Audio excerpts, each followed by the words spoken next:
नमस्कार विद्यार्थियों।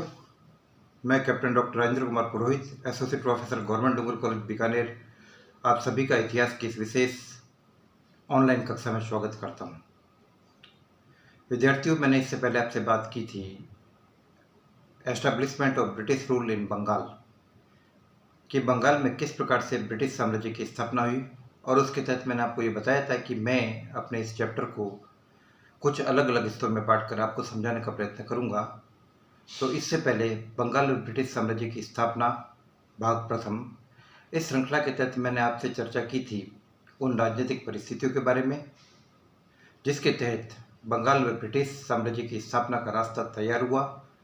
मैं आज आपसे बात करने की कोशिश करूंगा इस प्रक्रिया के दो महत्वपूर्ण चरण, प्लासी का युद्ध और बक्सर का युद्ध, जिसके तहत बंगाल में ब्रिटिश साम्राज्य की स्थापना पूरी तरीके से हुई। इससे पहले की कक्षा में मैंने आपसे उन परिस्थितियों का विवेचन किया था जिसके चलते हुए प्लासी के मैदान में ईस्ट इंडिया कंपनी और सिराजुद्दौला के तहत बंगाल की सेनाएं आमने सामने हुई।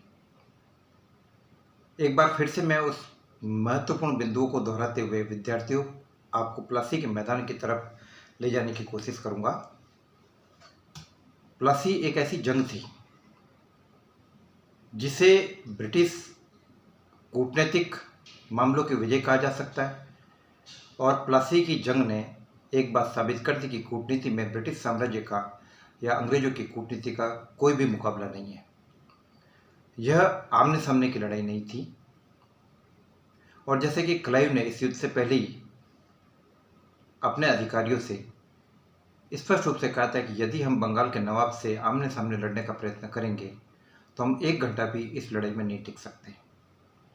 इस लड़ाई के लिए क्लाइव ने, जो कि इस लड़ाई का मुख्य कर्ता धर्ता माना जाता था और जो आगे चलकर इस लड़ाई के बाद ईस्ट इंडिया कंपनी का गवर्नर बना, वो ये अच्छी तरीके से जानता था कि इस लड़ाई को जीतने के लिए ज़रूरी है कि हम कूटनीतिक रूप से काम करें, षड्यंत्रों का सहारा लें, और इस प्रणाली के तहत उन लोगों को ढूंढने की कोशिश की गई जो इस मामले में ईस्ट इंडिया कंपनी के हथियार बन सकते थे, और गद्दारों की कमी नहीं थी।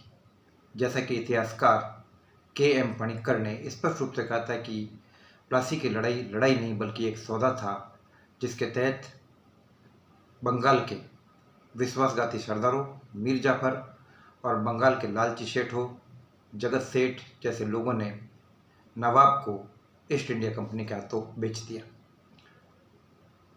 नवाब सिराजुद्दौला जब बंगाल का नवाब बना, अली वर्दी खान की मृत्यु के बाद बंगाल की सत्ता उसके दोहित्र सिराजुद्दौला के हाथ में आई। तो बंगाल का शासन एक ऐसा शासन था जो वास्तव में एक प्रकार से कांटों की सेज कहा जा सकता है, क्योंकि यह एक ऐसा मामला था, एक ऐसा दौर था जब बंगाल पर एक तरफ से तो मराठा आक्रमण का खतरा पैदा हुआ था और दूसरी तरफ से एक नई ताकत जो अफगानिस्तान से हिंदुस्तान की तरफ बढ़ी चली आ रही थी, और सिराजुद्दौला को यह भय था कि यह नई अफगान ताकत जिसका नेतृत्व अहमद शाह अब्दाली के पास था, बंगाल पर हमला नहीं करते। क्योंकि विद्यार्थियों, बंगाल उस वक्त आर्थिक दृष्टि से एक ऐसा महत्वपूर्ण केंद्र था, आर्थिक दृष्टि से एक ऐसा सरखेज इलाका था जिसके ऊपर हर किसी की नज़र थी। आपको मैं पीछे ले जाते हुए एक बात करना चाहूँगा कि औरंगजेब के समय में बंगाल का सूबेदार मुर्शिद कुली खान था। मुर्शिद कुली खान ही उन लोगों में से था जो औरंगजेब को 1 करोड़ रुपए हर साल भेजा करता था ताकि औरंगजेब दक्षिण के युद्धों से लड़ने वाले खर्चे की भरपाई कर सके, और इसके बदले में औरंगजेब ने मुर्शिद कुली खान को बंगाल, बिहार और उड़ीसा में एक प्रकार से खुद मुख्तियार कर रखा था और कहा था कि मुर्शिद कुली खान, तुम्हारे खिलाफ किसी भी प्रकार की शिकायत मान्य नहीं होगी, यानी तुम पूरी तरीके से खुद मुख्तार हो, अपनी हुकूमत खुद संभालो। तो उसको पूरी तरीके से स्वतंत्र कर रखा था। तो कहने का मतलब ये कि बंगाल उस वक्त आर्थिक संपदा का एक बहुत बड़ा केंद्र था। बंगाल का सूती वस्त्र व्यापार, बंगाल के ढाका का मलबल, मुर्शिदाबाद, मालदा और मुंगेर जैसे महत्वपूर्ण इलाके, कलकत्ता का महत्वपूर्ण व्यापारिक केंद्र, और जलमार्ग और थलमार्ग, हर प्रकार से बंगाल आर्थिक दृष्टि से काफ़ी महत्वपूर्ण था। तो सिराजुद्दौला का डर स्वाभाविक था, और बंगाल में न केवल मराठों का आक्रमण का मामला, न केवल अहमद शाह अब्दाली का मामला, बल्कि खुद वे व्यापारिक कंपनियां, वे यूरोपीय कंपनियां, डच कंपनी, फ्रांसीसी कंपनी और ब्रिटिश कंपनी, और इनमें से भी ब्रिटिश कंपनी सबसे ज़्यादा महत्वाकांक्षी थी, साम्राज्यवादी थी। और ईस्ट इंडिया कंपनी अपने आप को केवल एक व्यापारिक कंपनी के दायरे तक सीमित नहीं रखना चाहती थी।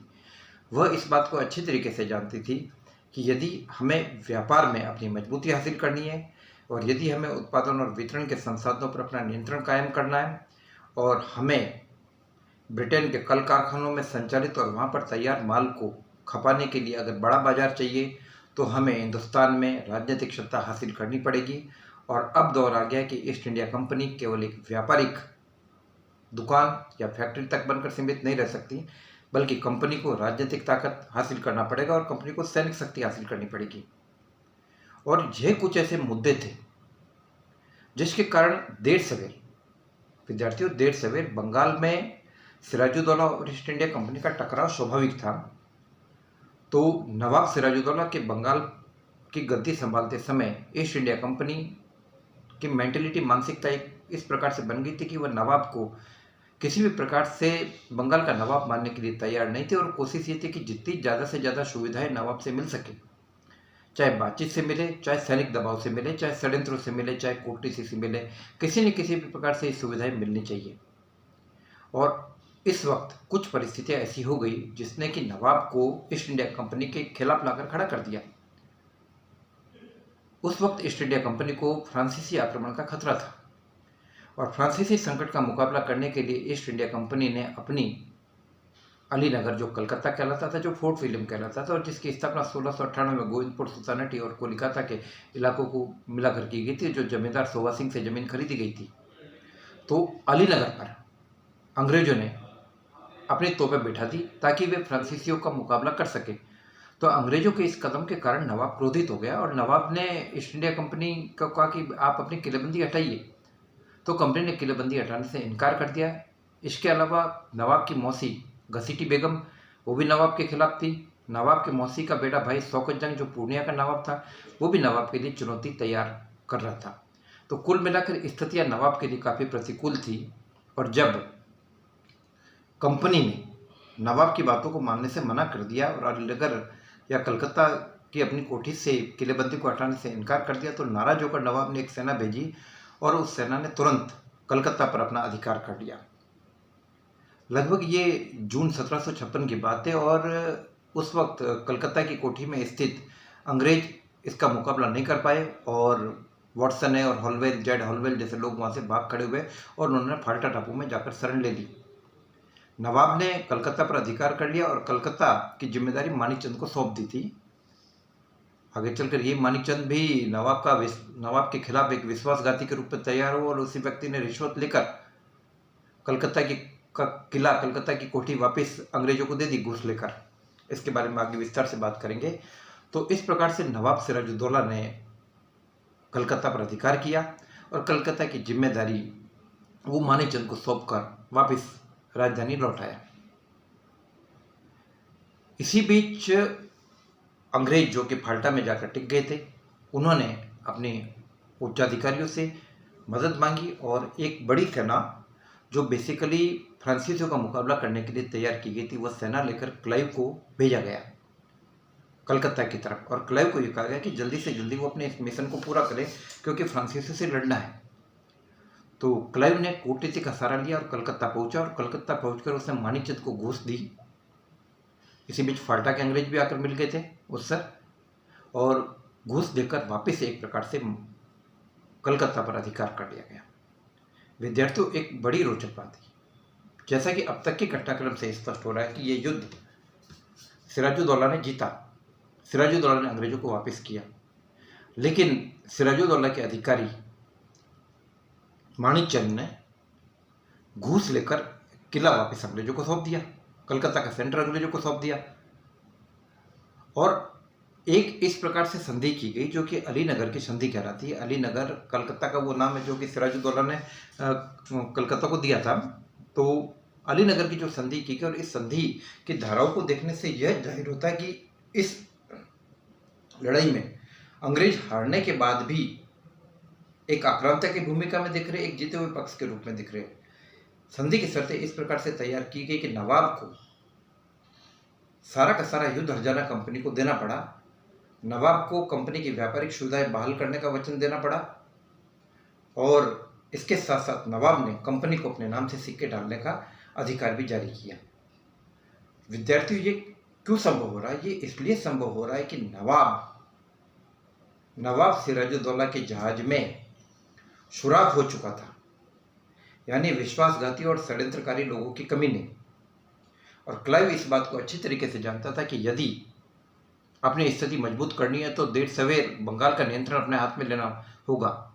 षड्यंत्रों का दौर चालू हुआ। इसी बीच क्लाइव ने अंग्रेजों को परास्त कर दिया और अंग्रेजी बस्ती चंद्रनगर पर अधिकार कर लिया। तो अंग्रेजी बस्ती चंद्रनगर पर अधिकार किया जाना नवाब सिराजुद्दौला के लिए एक चुनौती थी। नवाब के क्रोध की सीमा नहीं रही और तुरंत एक फौज तैयार की गई अंग्रेजों का मुकाबला करने के लिए। दूसरी तरफ अंग्रेजों की भी तैयारी पूर्ण थी। क्लाइव ने षड्यंत्र का सहारा लेते हुए एक योजना बनाई और जिसके तहत ये तय किया गया कि मीर जाफर को, जो कि नवाब का सेनापति था सिराजुद्दौला को, उसको बंगाल का नया नवाब बनाया जाएगा और मीर जाफर इसके बदले में अंग्रेजों को विविध प्रकार की व्यापारिक सुविधाएं प्रदान करेगा। मीर जाफर ने कंपनी को यह कहा कि यदि मैं इस लड़ाई में जीत जाता हूँ, यदि या मुझे बंगाल का नवाब बनाया जाता है, तो मैं आप लोगों को काफ़ी पैसा दूंगा, मैं आप लोगों की व्यापारिक सुविधा भी बहाल करूंगा और कर मुक्त व्यापार का अधिकार भी आप लोगों को दिया जाएगा, आपके निजी व्यापार पर भी, जो अब तक कंपनी के राजकीय व्यापार पर था। और इसके साथ साथ आपको 24 परगना की जमींदारी भी दी जाएगी और इसके साथ साथ मैं आपको 1 लाख रुपए महीने के हिसाब से भी दूंगा। और व्यक्तिगत रूप से क्लाइव को भी बड़ा पैसा देने का वचन दिया गया और काफ़ी पैसा लूट के रूप में भी अंग्रेजों को जो आगे जाके मिला, इसके बारे में आगे बात की जाएगी। तो इस प्रकार से पूरी एक योजना तैयार की गई और इसके अंतर्गत षड्यंत्रकर्ताओं में सबसे बड़ा षड्यंत्रकर्ता मीर जाफर, इसके बाद राय दुर्लभ, इसके बाद जगत सेठ और एक अन्य साहूकार अमीर चंद। तो इन लोगों ने मिलकर योजना बनाई और जिसके तहत एक प्रकार से इन लोगों ने नवाब को ईस्ट इंडिया कंपनी के हाथों बेच डाला और जिसकी पुष्टि इतिहासकार के.एम. पणिक्कर ने भी की है। उन्होंने कहा कि प्लासी की लड़ाई एक लड़ाई नहीं थी बल्कि एक सौदा था, जिसमें कि बंगाल के धनी साहूकारों ने और कुछ विश्वासघाती सरदारों ने नवाब को कंपनी के हाथों बेच दिया। तो अब एक सेना रवाना होकर, एक अंग्रेजी सेना रवाना होकर मुर्शिदाबाद से लगभग 22 किलोमीटर की दूरी पर स्थित प्लासी के पास आई और प्लासी के मैदान में रुक गई। यह कोई सेना नहीं थी बेसिकली। आपको मैं बताता हूँ कि इस सेना के अंदर अगर संख्या की बात की जाए तो नवाब के पास लगभग 50,000 सैनिक थे, जिसका नेतृत्व मीर जाफर के पास था और जो स्पष्ट रूप से विश्वासघाती था। और अगर ईस्ट इंडिया कंपनी की बात की जाए जिसका नेतृत्व क्लाइव के पास था, उस सेना के अंदर 2100 भारतीय सैनिक थे। 2100 भारतीय सैनिक थे और लगभग 900 के आसपास यूरोपीय सैनिक थे और 100-150 के आसपास पदाती, दैट मीन्स तोपची। तो कुल मिलाकर 1050 के आसपास यूरोपियन थे और 2100 के आसपास उनके पास भारतीय सैनिक थे। दूसरी तरफ नवाब के पास 50,000 थे। नवाब के पास 53 तोपें थी और ईस्ट इंडिया कंपनी के पास तोपों की संख्या कुल 9 थी और उनमें से 8 तोपें 600 पाउंड की वाली थी और एक तोप हविट्जर तोप थी। तो इस प्रकार से ये ढांचा था। तो लड़ाई के पहले स्टेज के अंदर नवाब सिराजुद्दौला की सेना के एक अग्रगामी दस्ते ने, जिसका नेतृत्व मीर मदान के पास था, मीर मदान और मोहनलाल के पास था, उन्होंने क्लाइव के सैनिक टुकड़े में खलबली मचा दी। लेकिन जल्दी ही मीर जाफर के इशारे पर ज़्यादातर सैनिक पीछे हट गए और एक प्रकार से नवाब का पलड़ा भारी हो गया। और इसके साथ ही एक नवाब का पलड़ा हल्का हो गया और इसके साथ ही एक इम्पोर्टेंट घटना ये घटी कि एक गोली से मीर मदान की मृत्यु हो गई और मीर मदान की मृत्यु होते ही सिराजुद्दौला घबरा गया। तो ऐसी स्थिति में मीर जाफर ने सिराजुद्दौला को कहा कि आप ऐसा कीजिए कि 2000 सैनिक लेकर आप रवाना हो जाइए, राजधानी चले जाइए और बाकी मैं अंग्रेजों से निपट कर वापस आता हूँ। तो जैसे ही सिराजुद्दौला ने मैदान छोड़ा वैसे ही मीर जाफर ने तुरंत युद्ध बंद कर दिया। कर्नल अपने लॉर्ड क्लाइव ने मीर जाफर को बधाई दी और उसका स्वागत किया। और मैं आपको बता दूं कि विद्यार्थियों, एक प्रकार से मीर जाफर पूरी तरीके से क्लाइव के कंट्रोल में था। उसके दरबारी मजाक में उसे कर्नल क्लाइव का गधा भी कहते थे। इस लड़ाई के बाद 24 परगने की जिम्मेदारी ईस्ट इंडिया कंपनी को दी गई और इसके साथ साथ 2,34,000 रुपया वो व्यक्तिगत रूप से क्लाइव को रिश्वत के तौर पर, उपहार के तौर पर दिया गया और लगभग 50 लाख के आसपास का रुपया यूरोपीय सैनिकों और नाविकों और तोपचियों आदि में बांटा गया और लगभग 8 लाख पाउंड के आसपास का धन जो चांदी के सिक्कों के रूप में था वो ईस्ट इंडिया कंपनी को मिला और जिसको बताते कि कलकत्ता लाने में 100 से भी ज़्यादा नावों का प्रयोग किया गया। तो इस प्रकार से मीर जाफर बंगाल का नवाब बना और मीर जाफर के बेटे मीरन ने सिराजुद्दौला की हत्या कर दी और बंगाल का पूरा बंगाल का नवाब मीर जाफर बन गया। लेकिन मीर जाफर नाम मात्र का नवाब था और जैसा कि उसने कंपनी की महत्वाकांक्षाएं पूरी करने की बात कही थी और वो कंपनी की बढ़ती हुई मांगों को पूरा नहीं कर पा रहा था, क्योंकि कंपनी के पास अब देखिए कि बहुत बड़ी जिम्मेदारी आ गई। कंपनी अब तक व्यापारिक कंपनी थी, लेकिन अब प्लासी के बाद कंपनी के पास राजनीतिक ताकत आ गई, कंपनी के पास सैनिक ताकत आ गई। अगर राजनीतिक ताकत आ गई और सैनिक ताकत आ गई तो दैट मीन्स कंपनी के खर्चे भी बढ़ गए और उससे अपने खर्चे पूरे करने के लिए ज़्यादा से ज़्यादा पैसे की जरूरत थी। उन्होंने नवाब पर दबाव बनाया। नवाब ने ऑलरेडी कंपनी को ये कह रखा था कि मैं आपको 1 लाख रुपया मासिक भी दूंगा, लेकिन वो दे नहीं पाया और 1760 तक लगभग 25 लाख रुपए का ड्यू कंपनी के ऊपर चढ़ गया। तो प्लासी ने बंगाल को पूरी तरीके से खोखला कर दिया। लगभग 2,34,000 रुपये क्लाइव को निजी तौर पर दिया जाना, 50 लाख रुपए कंपनी के सैनिकों में बांटा जाना और 8 लाख रुपए दिया जाना, तो लगभग मोटा मोटी करीबन 60 लाख रुपए के आसपास का तो पैसा डायरेक्ट निकल गया। और इसीलिए इतिहासकारों ने प्लासी के युद्ध को काफ़ी निर्णायक और महत्वपूर्ण बताया और इतिहासकार जीबी मालेशन और इतिहासकार पर्सिवल स्पीयर ने इस लड़ाई की तुलना काफ़ी महत्वपूर्ण निर्णायक लड़ाइयों में से कही है और उन्होंने कहा कि यह प्लासी थी। स्पेशली जीबी मालेशन प्लासी के युद्ध का मूल्यांकन करते हुए बताते हैं कि यह प्लासी ही थी जिसने कि इंग्लैंड में औद्योगिक क्रांति को मजबूत किया। यह प्लासी थी जिसके कारण इंग्लैंड यूरोपीय जगत में वैश्विक स्तर पर पूर्वी समस्या के निराकरण के मामले में अपनी सक्रिय भूमिका निभाने लगा। यह प्लासी थी जिसने कि यूरोपीय मिडिल क्लास को, यूरोपीय नवयुवकों को रोजगार प्रदान किया और उन्हें विविध प्रकार के शोध और कई चीज़ें करने के लिए प्रेरित किया, नए नए क्षेत्रों में जाने के लिए प्रेरित किया।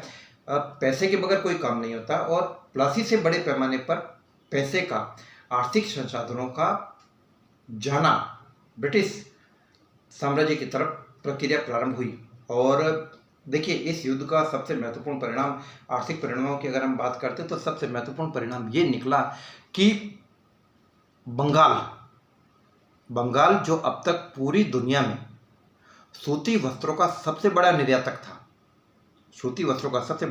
था, अब उसका सूती वस्त्र कारोबार ठप होने की स्थिति में आ गया और उसे इंग्लैंड की मिलों से तैयार सूती वस्त्रों को अपने यहाँ प्रयोग करने के लिए मजबूर होना पड़ा, क्योंकि बंगाल के कल कारखाने, सूती वस्त्र उद्योग, कपास आदि इन सब प्रक्रियाओं को नष्ट करने की प्रक्रिया प्रारंभ कर दी गई और इस प्रकार के विनियम बनाए गए जिससे कि अंग्रेजों को खेतों से सीधा कपास मिल जाता था। भारतीय कारीगर बेरोजगार हो गए। जब प्रोडक्शन ही नहीं हुआ तो अल्टीमेटली उद्योग धंधों का ठप होना स्वाभाविक है। ढाका का महत्वपूर्ण मलमल उद्योग जो पूरी दुनिया में जाना जाता था, ढाका की मलमल जिसके बारे में कहा जाता था कि इतनी बारीक होती थी कि लगभग काफ़ी गज मलमल को एक माचिस के टुकड़े के अंदर डालकर बंद किया जा सकता था।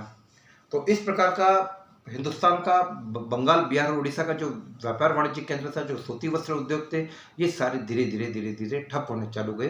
तो प्लासी एक ऐसी चीज़ थी, प्लासी एक ऐसा युद्ध था जिसने कि ब्रिटेन को एक औद्योगिक ताकत बनने में मदद दी और ब्रिटेन यदि वैश्विक स्तर पर एक ताकत के रूप में उभरा तो इसमें प्लासी के योगदान को, प्लासी से प्राप्त होने वाले आर्थिक संसाधनों की महत्ता को नकारा नहीं जा सकता। और इस बात का उल्लेख करते हुए, इस बात का समर्थन करते हुए, ब्रिटिश नीति का समर्थन करते हुए प्रोफेसर जॉन सुलिवन, जो आर्थिक विश्लेषक थे, जॉन सुलिवन ने कहा था कि ब्रिटिश सिस्टम, हमारा आर्थिक तंत्र, ब्रिटेन का आर्थिक तंत्र एक स्पंज की भांति काम करता है जो गंगा किनारे की उपजाऊ वस्तुओं को सोख कर, स्पंज का काम पानी सोखना होता है, जो गंगा किनारे की उपजाऊ वस्तुओं को सोख कर इंग्लैंड में टेम्स नदी के किनारे निचोड़ देता है।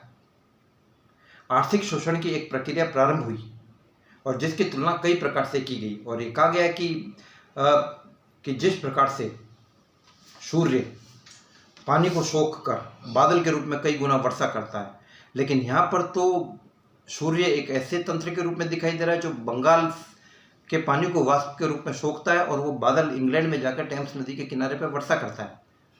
तो हिंदुस्तान के आर्थिक पतन की शुरुआत प्लासी के युद्ध के बाद से प्रारंभ होती है। तो प्लासी को ब्रिटिश कूटनीति की जीत कहा जाता है और इसके साथ ही आर्थिक शोषण की प्रक्रिया का एक नया अध्याय प्रारंभ होता है, और जो आगे चलकर हमें इस प्रक्रिया के एक दूसरे चरण के रूप में और देखने को मिलेगा, जिसे कि हम बक्सर का युद्ध कहते हैं। तो विद्यार्थियों, जैसे मैंने आपसे कहा कि मैं इस प्रक्रिया को काफ़ी गहराई के साथ समझाकर मैं आपसे बात करूंगा कि किस प्रकार से प्लासी के परिणाम काफ़ी दूरगामी हुए, काफ़ी महत्वपूर्ण हुए, और प्लासी ने ही ब्रिटिश साम्राज्य को एक बहुत बड़ा संतोष प्रदान किया। ब्रिटिश साम्राज्य के उस घाव की पूर्ति प्लासी ने की, जो ब्रिटिश साम्राज्य के हाथ से अमेरिका निकल जाने के कारण हुई। 1776 में अमेरिकी क्रांति हुई और एक अमेरिका जैसा महत्वपूर्ण उपनिवेश अंग्रेजों के हाथ से निकल गया। लेकिन प्लासी और प्लासी के युद्ध से उत्पन्न हुई परिस्थितियों के कारण हुआ बक्सर, और बक्सर के बाद बंगाल, बिहार, उड़ीसा में नियंत्रण कायम हुआ, आर्थिक संसाधन हासिल किए, और कंपनी ने धीरे धीरे हिंदुस्तान में पूरा औपनिवेशिक साम्राज्य फैलाया।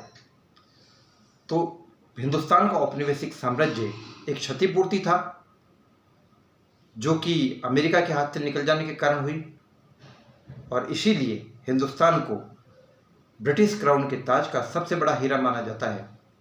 विद्यार्थियों, अब मैं इस प्रक्रिया के इस चैप्टर के तीसरे चरण कि बंगाल जो हमें मीर जाफर के बाद और बक्सर तक किस प्रकार से बंगाल राजनीतिक और आर्थिक किन किन प्रक्रियाओं के दौर से गुजरा, उन बातों के बारे में जानकारी मैं अपनी इस कक्षा के भाग 3 में करूँगा। तब तक स्वस्थ रहिए, अध्ययन कीजिए। जय हिंद, जय भारत।